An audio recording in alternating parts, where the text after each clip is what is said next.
जब 2024 में जब अल्लाह ताला ने मुझे ये कुर्सी दी तो मैंने देखा कि महंगाई का ग्राफ 2024 से पहले महंगाई का ग्राफ यूं जा रहा था, यूं।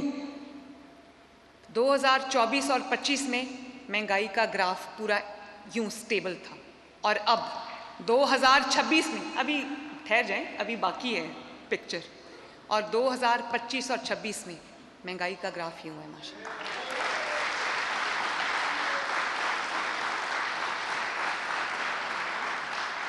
पंजाब वो वाहिद सूबा है जिसमें 2 साल में रोटी की और आटे की कीमत नहीं बढ़ी।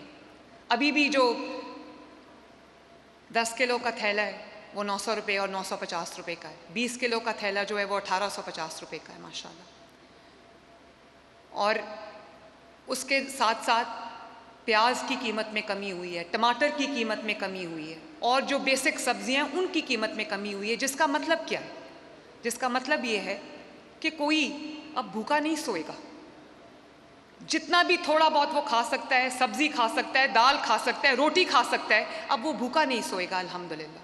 और इसके अलावा मैंने बारहा ये अनाउंसमेंट्स कराई हैं कि अगर पंजाब में कोई भी ऐसा शख्स है जिस तक हुकूमत की मदद नहीं पहुंची, जिस तक राशन कार्ड नहीं पहुंचा, जिस तक रमज़ान निगहबान कार्ड नहीं पहुंचा, वो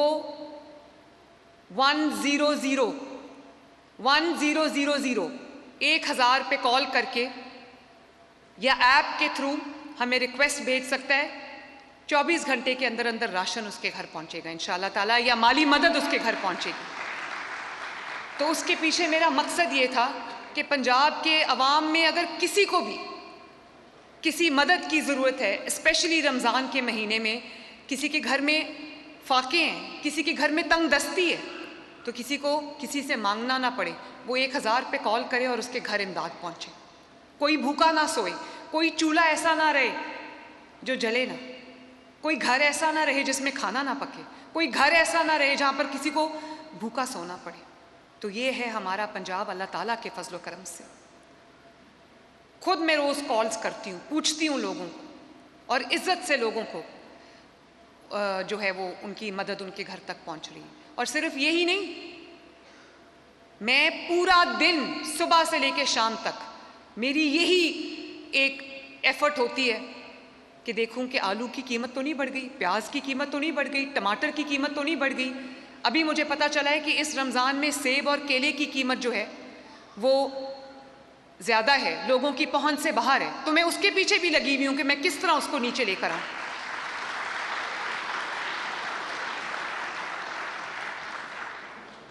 तो ये जो लोगों का हक उनकी दहलीज तक पहुंचाना है, यही मेरा मिशन स्टेटमेंट है। और सिर्फ आटा या जो उनका चेक्स हैं या कार्ड्स हैं वो नहीं, आप देखें कि ये जो 1000 क्लिनिक्स ऑन व्हील्स हैं, ये क्या है? ये कोई भी बीमार जो है उसकी दहलीज पे जाके उसका इलाज हो रहा है माशाल्लाह। फील्ड हॉस्पिटल्स में गांव में जाकर लोगों का इलाज हो रहा है ताकि लोगों को चल के अस्पताल ना आना पड़े। लोगों को जिनको दिल के अमराज हैं, हेपेटाइटिस के जो मरीज़ हैं, कैंसर के जो मरीज़ हैं, आप देखो कि उनको अगर उनकी अद्वियात जितनी भी हैं, बजाय इसके कि वो अस्पतालों में लाइनों में लगे और वहाँ अपनी इंसुलिन ले रहे हों या अपनी महीने का स्टॉक ले, और महीने के बाद फिर उनको वापस आना पड़े और लाइनों में लगना पड़े, उनके लिए अल्हम्दुलिल्लाह पंजाब के अंदर दरवाज़ा खटका के उनकी 2 महीनों की दवाइयों का स्टॉक उनको फ्री डिलीवर किया जा रहा है। जिनको इंसुलिन जो डिपेंडेंट हैं उनको इंसुलिन उनके घरों में डिलीवर की जा रही है। बल्कि जो हमारे सहूलत बाज़ार हैं उनमें अगर आप फ़ोन करें तो आपको फ्री ऑफ कॉस्ट जो है वो आपका जो सौदा सल्फ है, आपकी जो ग्रोसरी है, आपके घर पे डिलीवर करके जाएंगे। आपको घर बाज़ार जाने की भी ज़रूरत नहीं। ये बड़ा एक माशाल्लाह काबिल तकलीद चीज़ है, और एक ऐसी चीज़ है जिसके लिए मैं अल्लाह ताला का जितना भी शुक्र अदा करूँ कम है।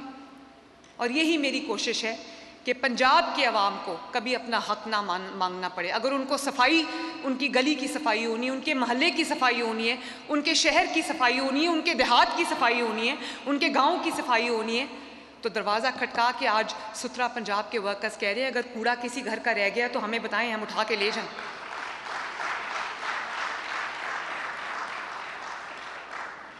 और फिर इस साल को 2026 को मैंने ईयर ऑफ यूथ, नौजवानों का साल डिक्लेयर किया। इसमें मैं नौजवानों के लिए जितने तालीम के, रोज़गार के मौके मैं पैदा कर सकूं, मुझे खुशी। आज जितने लोगों ने अभी मेरे से चाबियां ली हैं ई टैक्सीज़ की, आप सब ने देखा है, वो सब नौजवान लोग हैं माशाल्लाह। 40 साल से शायद कम ही होगी सबकी एज। तो एक अपना चलता हुआ कोई कारोबार भी होगा, कोई नौकरी भी कर रहा होगा, और अगर अपनी एडिशनल इनकम के लिए उन्होंने अगर टैक्सी स्कीम ली है जिसके ज़रिए वो 1.5-2 लाख रुपया महीने का एक्स्ट्रा कमा रहे हैं, तो मरियम नवाज शरीफ और नवाज शरीफ से ज़्यादा खुश कौन होगा?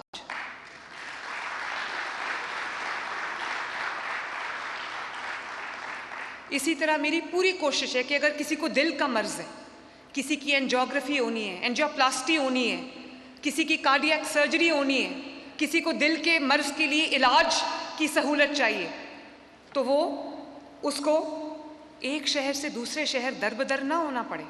उसी शहर में, उसके अपने शहर में, उसके अपने डिस्ट्रिक्ट में उसको इलाज मिले।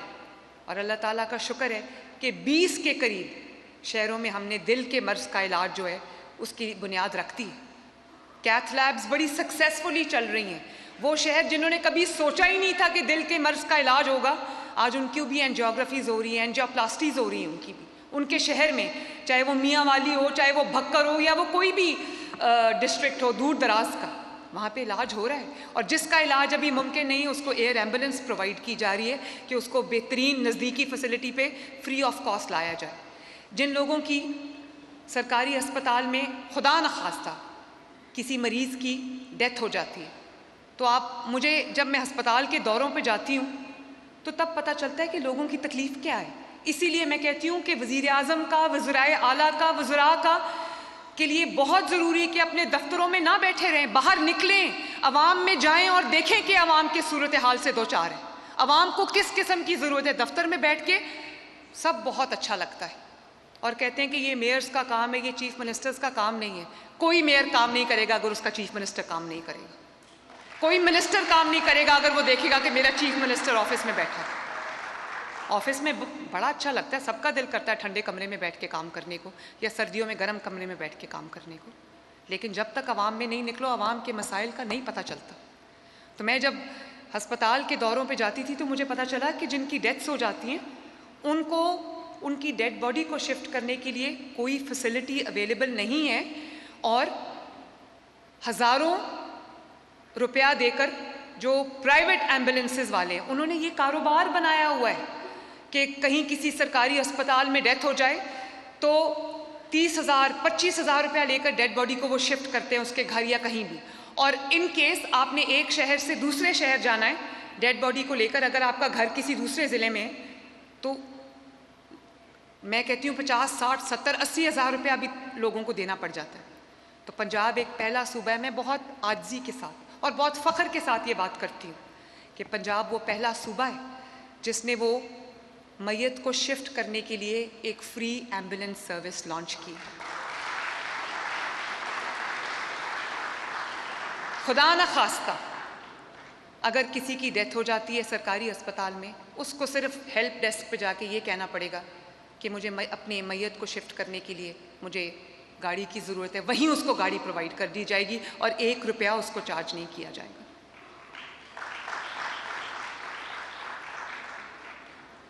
तो मैं कोशिश कर रही हूँ, आपकी सड़कें बना रहे हैं, आपके लिए अच्छी ट्रांसपोर्ट लेके आ रहे हैं, आपके लिए अच्छी इलाज की सहूलतें लेके आ रहे हैं, आपके लिए अच्छी तालीम की सहूलत लेके आ रहे हैं। जिनके पास तालीम के लिए वसाइल नहीं उनके लिए स्कॉलरशिप्स लेके आ रहे हैं, जिनके पास लैपटॉप्स के लिए, गैजेट्स के लिए वसाइल नहीं है उनके लिए लैपटॉप्स और गैजेट्स लेकर आ रहे हैं, और जिनके पास अपनी ज़मीन का टुकड़ा नहीं है उनके लिए हम अपना खेत, अपना रोज़गार लेके आ रहे हैं, ताकि हुकूमत पंजाब की जो लाखों एकड़ ज़मीन है मैं चाहती हूँ कि वो 5-5 एकड़ में बांट के तमाम उन लोगों को दे दी जाए जिनके पास ज़मीन का अपना टुकड़ा नहीं और रोज़गार का कोई ज़रिया नहीं।